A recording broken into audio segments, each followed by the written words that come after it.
Good morning everyone. You may have seen recently that at least one city is requiring all public transport drivers to wear an air purifying necklace like this. Now personally I would not refer to this as an air purifier because it's not cleaning the air. The way these work is by generating negative ions, and they claim it will create a bubble around your breathing space. Most of them say around 3 feet either side of your head, and those negative ions will repel contaminants. If it doesn't repel them, then the negative ions will attach themselves and make them drop and cling to a nearby surface. It could be a wall, it could be a TV, it could even be your clothing. So they're not actually cleaning the air, they just kind of push contaminants away, or at least that's what they claim. So there is some science behind what they say, but like I said in my last video, I wouldn't really tell you to rush out and buy this. It's much better to invest in a high quality mask, even a better face shield. If you have a lot of extra money, then sure, you could buy one of these and maybe it will offer some level of protection, maybe it won't. What you might prefer is something like this. Now, I showed this before. This is called a Germicidal Air Exchanger, and at least this actually has certificates to prove how it works, that it sucks in air, the air passes over the UVC tube, and then the clean air comes out the top. Now this is not for removing particles that are in the air, for example dust and pollen and things like that. This is specifically to try and kill viruses that are in the air.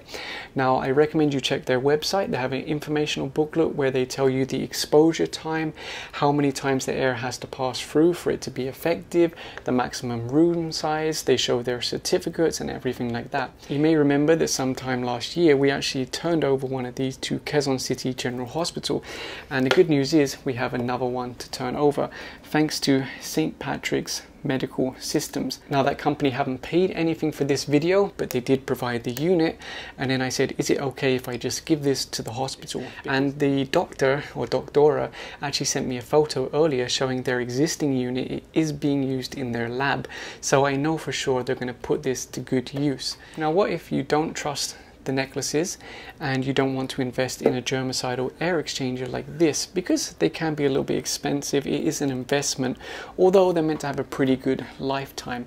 Well, your other option is a regular air purifier which has a HEPA filter, although there's still a lot of questions about HEPA filters and certain viruses, so you have to do your own research on that. That's why a lot of units now not only have the HEPA filter, but they also have a UVC light inside, which is similar to this, which has the UVC tube inside. So you really have to make sure to do your research. Be careful about the kind of products that you buy. Generally, if you want something that's going to be super effective, you have to pay a premium for that, because there are materials being used and a lot of them are actually consumable. For example, the bulb, let's say it lasts for a certain number of hours. Let's say the HEPA filter, it lasts a certain number of months. They're all consumables, unlike this kind of device where you just recharge. But there's a lot of questions about how much protection this really gives you.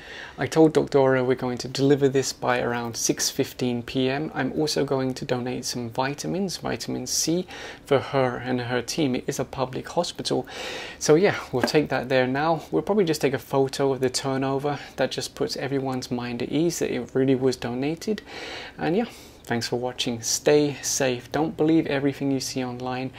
We saw recently that the Philippine General Hospital in Manila released statistics showing vaccinated people versus unvaccinated that are admitted to their hospital. And it is without a doubt, it correlates with international studies that if you are vaccinated, your chances of being hospitalized or dying is much lower. Yes, you can still get infected. Yes, you can still get sick, but you're less likely to die. So pay attention to those statistics, be careful about fake news, and thanks for watching.